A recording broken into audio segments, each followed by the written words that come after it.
आप सभी जानते हैं कि हर सुबह हम आपके लिए लेकर आते हैं अखबार की सुर्खियों वाला हमारा गुड मॉर्निंग भारत शो। तो चलिए बढ़ चलते हैं हमारी पहली खबर की ओर। हमारी पहली खबर है, प्रधानमंत्री नरेंद्र मोदी ने कहा कि किसान आंदोलन का दुरुपयोग कर रहे हैं राजनीतिक लाभ के लिए। आइए जान लेते हैं इस खबर के बारे में विस्तार से। प्रधानमंत्री नरेंद्र मोदी ने शुक्रवार को 3 कृषि कानूनों के खिलाफ आंदोलन कर रहे किसानों और सरकार के बीच जारी गतिरोध के लिए इसकी आड़ में राजनीतिक हित साधने वाले लोगों को दोषी ठहराया। उन्होंने कहा कि न्यूनतम समर्थन मूल्य को लेकर चिंताओं की जगह हिंसा के आरोपियों की रिहाई और राजमार्गों को टोल मुक्त बनाने जैसे असंबद्ध मुद्दे इसमें हावी होने लगे हैं। पूर्व प्रधानमंत्री अटल बिहारी वाजपेयी के जन्मदिवस पर प्रधानमंत्री किसान सम्मान निधि योजना के तहत 9 करोड़ से अधिक किसानों के लिए औपचारिक रूप से 18,000 करोड़ रुपए की नई किस्त जारी करने के बाद प्रधानमंत्री मोदी वीडियो कॉन्फ्रेंसिंग के जरिए देश के किसानों को संबोधित कर रहे थे। वही आपको बता दें, भाजपा के वरिष्ठ नेता और केंद्रीय मंत्री राजनाथ सिंह ने शुक्रवार को किसानों से अपील की कि वे नए कृषि कानूनों को 1 या 2 साल के लिए प्रयोग के रूप में देखें और अगर उनसे फायदा नहीं होता है तो सरकार उनमें आवश्यक संशोधन करेगी। साथ ही आपको बता दें कि दिल्ली में मेहरौली के किशनगढ़ गांव में हुई गांवों की खाप पंचायत में पहुंचे केंद्रीय गृह मंत्री अमित शाह ने शुक्रवार को कहा कि न्यूनतम समर्थन मूल्य कभी खत्म नहीं होगा, यह हमेशा याद रहेगा। वहीं आपको बता दें कि प्रधानमंत्री मोदी ने कहा कि देश में बड़ी संख्या में किसानों ने तीनों कृषि कानूनों का स्वागत किया है। ममता व वाम दलों ने बंगाल को बर्बाद किया, साथ ही दूरसंचार सेवाएं बाधित न करे किसान, ऐसा कहना है पंजाब के मुख्यमंत्री अमरिंदर सिंह का। वहीं आपको बता दें कि थका दो भगा दो की नीति पर काम कर रही सरकार, किसानों के आंदोलन पर कांग्रेस ने ऐसा कहा। कांग्रेस ने किसानों के आंदोलन की पृष्ठभूमि में विपक्ष पर प्रधानमंत्री नरेंद्र मोदी के हमले पर पलटवार करते हुए शुक्रवार को दावा किया कि केंद्र सरकार अन्नदाताओं को थका दो भगा दो की नीति पर काम कर रही है। पार्टी के मुख्य प्रवक्ता रणदीप सुरजेवाला ने यह भी कहा कि बहाने और इवेंटबाजी बंद करके मोदी सरकार को किसानों से माफी मांगनी चाहिए और तीनों काले कानून वापस लेने चाहिए। कांग्रेस महासचिव सुरजेवाला ने प्रधानमंत्री के हमले पर पलटवार करते हुए संवाददाताओं से कहा, 31 दिन से हाड़ कांपती सर्दी में देश का अन्नदाता किसान दिल्ली के दरवाजे पर न्याय की गुहार लगा रहा है। अब तक 44 किसानों की शहादत हो चुकी है, मगर पूंजीपतियों की पिछलग्गू मोदी सरकार का दिल नहीं पसीजा। उन्होंने दावा किया, प्रधानमंत्री नरेंद्र मोदी और भाजपा सरकार किसानों को थका दो और भगा दो की नीति पर काम कर रही है। फिलहाल कांग्रेस भाजपा की नीति का कोई विकल्प नहीं दे पाए। उसकी सबसे बड़ी दिक्कत यह है कि समस्या क्या है यह सभी समझ रहे हैं, लेकिन उसका हल बताने और उस पर चलने का हौसला नहीं है। वहीं आपको बता दें, उत्तराखंड में किसानों और पुलिस में हुई झड़प, कई पुलिसकर्मी हुए घायल। केंद्र सरकार द्वारा लागू किए गए नए कृषि कानूनों को लेकर शुक्रवार को उत्तराखंड में किसानों का रौद्र रूप देखने को मिला। उत्तराखंड के कुमाऊं मंडल के उधम सिंह नगर और नैनीताल जिले के किसान भारी तादाद में दिल्ली जाने के लिए बाजपुर के पास एकत्रित हुए, जहां उनकी पुलिस से झड़प हुई। गुस्साए किसानों ने पुलिस बैरियर पर ट्रैक्टर चढ़ा दिया और ट्रैक्टर से उसे तहस नहस कर दिया। वहां पर तैनात पुलिस वालों की भारी तादाद में मौजूद किसानों से झड़प हो गई। इसमें करीब आधा दर्जन पुलिस वाले घायल हो गए। गुस्साए किसान हजारों की तादाद में थे और वे बैरियर तोड़ते हुए दिल्ली की ओर रवाना हो गए। इन्हें पुलिस रोकने में नाकाम रही। वहीं आपको बता दें, उत्तराखंड के कुमाऊं मंडल के तराई क्षेत्र में बड़ी तादाद में पाकिस्तान के पंजाब से आए सिख समुदाय के किसान खेती करते हैं, जो बाजपुर, काशीपुर व रुद्रपुर क्षेत्रों में बड़ी तादाद में रहते हैं। कृषि कानूनों के विरोध में हरियाणा और पंजाब के कई इलाकों में किसानों ने प्रदर्शन किया, भाजपा के नेताओं का घेराव किया और तोड़फोड़ की। किसानों ने शुक्रवार से राजमार्गों को टोल मुक्त करवाने का ऐलान किया था। झज्जर में झज्जर रोहतक राष्ट्रीय राजमार्ग पर डीगल टोल किसानों ने सुबह 9 बजे से मुक्त करवा दिया।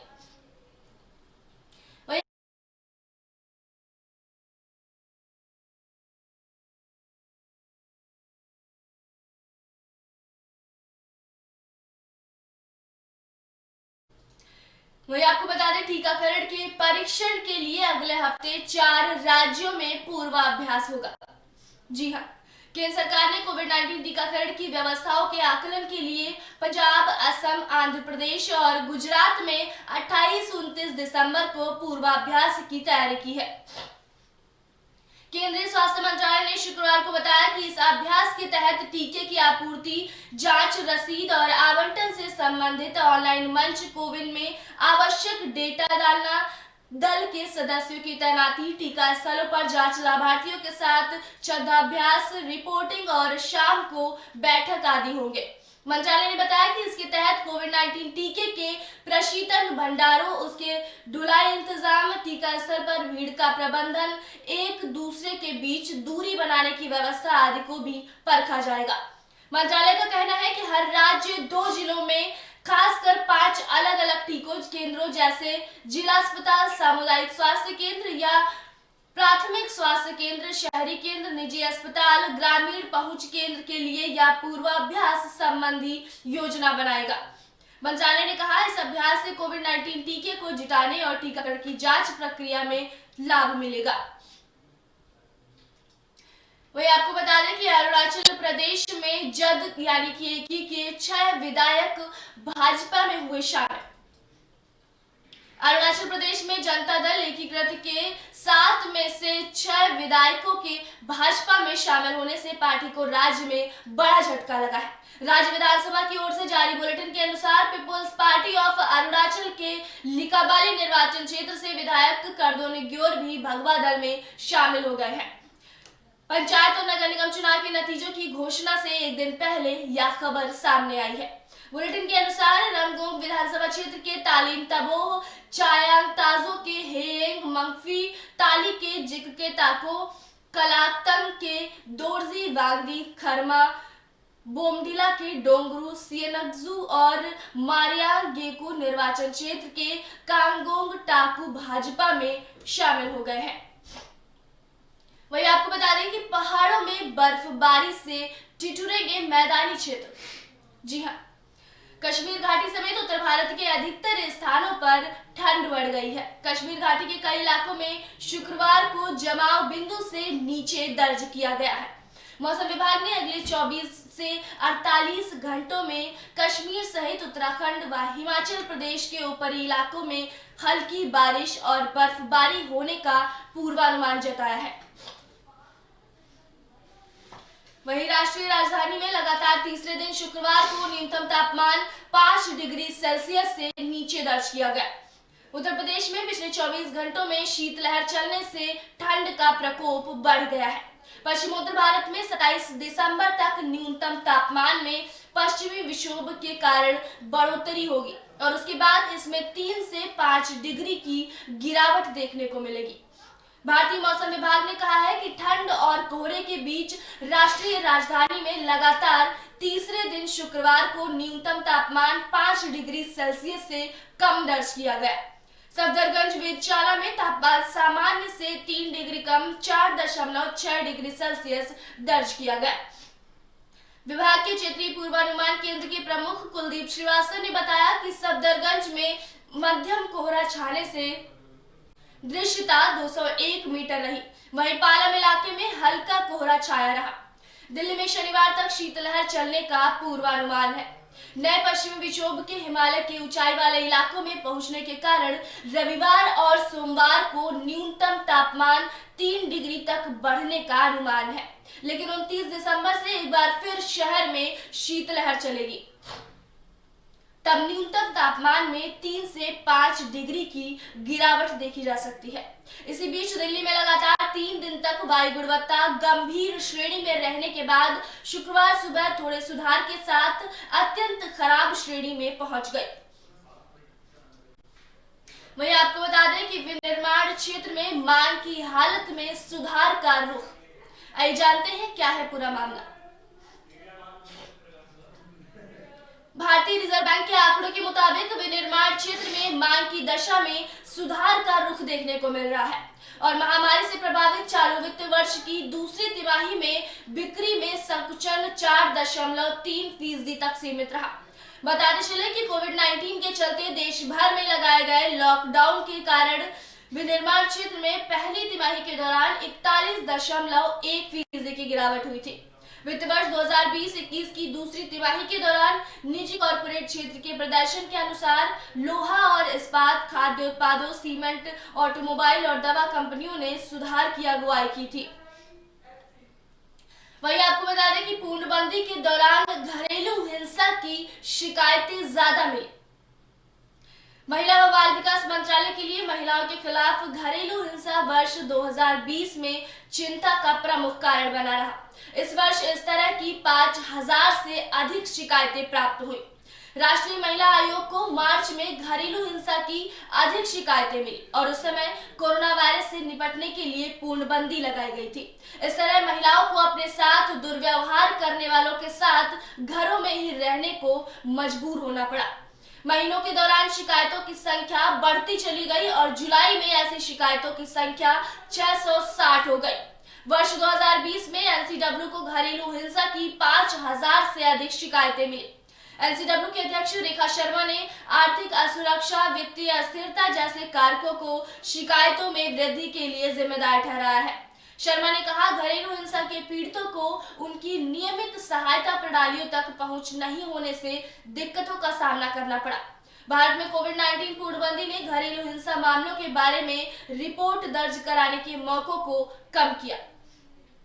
उन्होंने कहा कि एनसीडब्ल्यू ने घरेलू हिंसा की शिकायतों की बढ़ती संख्या से निपटने के लिए पूर्णबंदी के दौरान आपातकालीन प्रतिक्रिया के लिए एक व्हाट्सएप हेल्पलाइन नंबर की शुरुआत की। उनके अनुसार एनसीडब्ल्यू के ऑडियो विजुअल मीडिया आउटरीच कार्यक्रम का उद्देश्य महिलाओं की सुरक्षा के लिए कानूनी प्रावधानों के बारे में जागरूकता पैदा करना और महिलाओं को विभिन्न हेल्पलाइन और संस्थागत समर्थन के माध्यम से सरकार से संपर्क करने के लिए अवगत कराना है। बच्चों के लिए वर्ष 2020 कैसा रहा है, इस बारे में बात करते हुए सर्वोच्च बाल अधिकार संस्था राष्ट्रीय बाल अधिकार संरक्षण आयोग के अध्यक्ष प्रियांक कानूनगो ने कहा कि देश में बच्चों के लिए शिक्षा सबसे बड़ी समस्या है। उन्होंने कहा, हमें अपने बच्चों को ऑनलाइन तरीके से शिक्षित करने की आदत नहीं थी, लेकिन जब कोविड-19 आया तो यह हमारे लिए एक चुनौती थी। हालांकि हमने अलग अलग तरीकों से इससे निपटने का प्रयास शुरू कर दिया है और अब स्थिति में सुधार हो रहा है। हम यह सुनिश्चित करने में सफल रहे कि बच्चे अपने स्कूलों के संपर्क में रहे, चाहे वह निजी हो या फिर सरकारी स्कूल हो। वही आपको बता दें कि एक्टर रजनीकांत अस्पताल में भर्ती हो गए हैं। जी हाँ, मशहूर अभिनेता रजनीकांत को रक्तचाप में उतार चढ़ाव के कारण शुक्रवार को यहां अपोलो अस्पताल में भर्ती कराया गया। अस्पताल ने एक बयान में यह जानकारी दी। अभिनेता पिछले 10 दिन से हैदराबाद में एक फिल्म की शूटिंग कर रहे थे। वही आपको बता दें कि सेट पर कुछ लोगों के कोविड-19 से संक्रमित होने के बाद वे एकांतवास में चले गए थे। हालांकि 70 वर्षीय अभिनेता में संक्रमण की पुष्टि नहीं हुई। अपोलो अस्पताल में एक बयान में कहा कि रजनीकांत को शुक्रवार सुबह अस्पताल में भर्ती कराया गया। हालांकि उनमें कोविड-19 के कोई भी लक्षण नहीं है। उनका रक्तचाप घट बढ़ रहा है और इस पर नजर रखने की जरूरत है, इसीलिए उन्हें अस्पताल में भर्ती रखना होगा। बयान में कहा गया कि उनकी जांच की जाएगी और रक्तचाप सामान्य होने तक उनकी निगरानी की जाएगी। ठीक होने के बाद उन्हें अस्पताल से छुट्टी दे दी जाएगी। बयान के अनुसार रक्तचाप में उतार चढ़ाव और थकान के अलावा उन्हें किसी तरह की दिक्कत नहीं है। इस बीच तेलुगु देशम पार्टी के प्रमुख और आंध्र प्रदेश के पूर्व मुख्यमंत्री एन चंद्रबाबू नायडू ने अभिनेता के शीघ्र स्वस्थ होने की प्रार्थना की है। उन्होंने ट्वीट किया, अस्पताल में भर्ती किए जाने की खबरों को सुनने के बाद मैं सुपरस्टार रजनीकांत के बारे में चिंतित हूँ। मैं उनके जल्द स्वस्थ होने और अच्छे स्वास्थ्य की कामना करता हूँ। अभिनेता और जल सेना के संस्थापक पवन कल्याण ने उम्मीद जताई कि रजनीकांत महाअवतार बाबा जी के आशीर्वाद से जल्द स्वस्थ होंगे, जिन्हें सुपरस्टार गुरु मानते हैं। रजनीकांत अपनी आगामी फिल्म अन्नाथे की शूटिंग के लिए पिछले दिनों शहर में आए थे, लेकिन 4 कर्मियों के संक्रमित पाए जाने के बाद शूटिंग रोक दी गई। फिल्म का निर्माण कर रही कंपनी सन पिक्चर्स ने बुधवार को कहा था कि अभिनेता रजनीकांत और फिल्म से जुड़े अन्य लोगों में संक्रमण की पुष्टि नहीं हुई है। वहीं आपको बता दें कि सरकार ने डिश टीवी को 4164.05 करोड़ का नोटिस भेजा है। आइए जानते हैं क्या है पूरा मामला।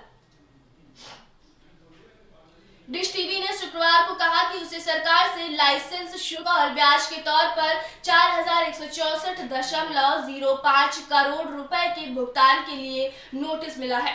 कंपनी ने शेयर बाजार को बताया कि सूचना और प्रसारण मंत्रालय ने 24 दिसंबर 2020 के पत्र में एसएल समूह की कंपनी से कहा कि वह डायरेक्ट टू होम लाइसेंस जारी किए जाने से लेकर वित्त वर्ष 2018-19 तक लाइसेंस शुल्क के रूप में उक्त राशि चुकाए। कंपनी ने बताया कि एमआईबी ने उसे निर्देश दिया है कि वह 15 दिनों के भीतर कुल 4164.05 करोड़ रुपए चुका दे। इस धनराशि में लाइसेंस शुल्क और ब्याज भी शामिल है। कंपनी ने कहा कि वह अगले कदम के लिए एमआईबी के आदेश का अध्ययन कर रही है।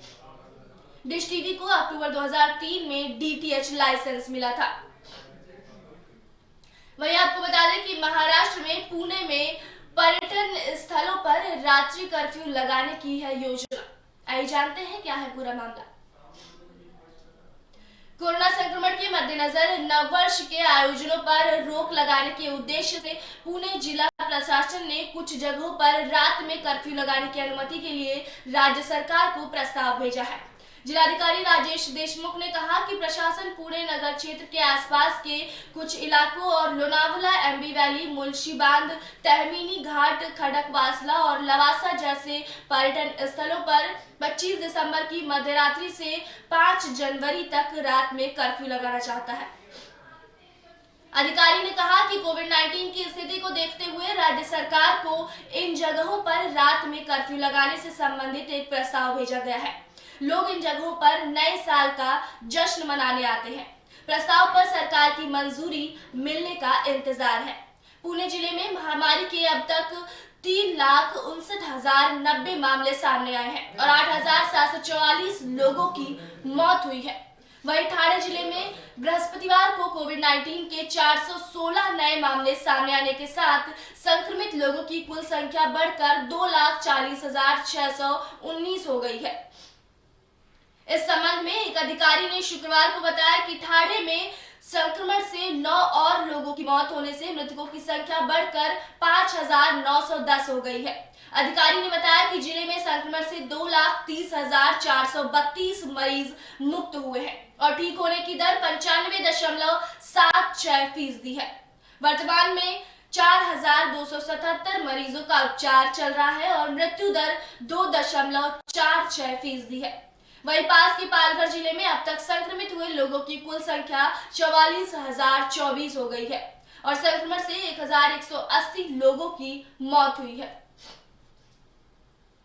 वहीं आपको बता दें कोविड-19 से प्रभावित रहे 2020 में रेलवे ने प्रतिकूल स्थितियों में भी दी थी सेवाएं। कोरोना संक्रमण के कारण 2020 में पहली बार आधुनिक भारत को इस बात का अनुभव हुआ कि ट्रेनों के बिना जीवन कैसे हो सकता है।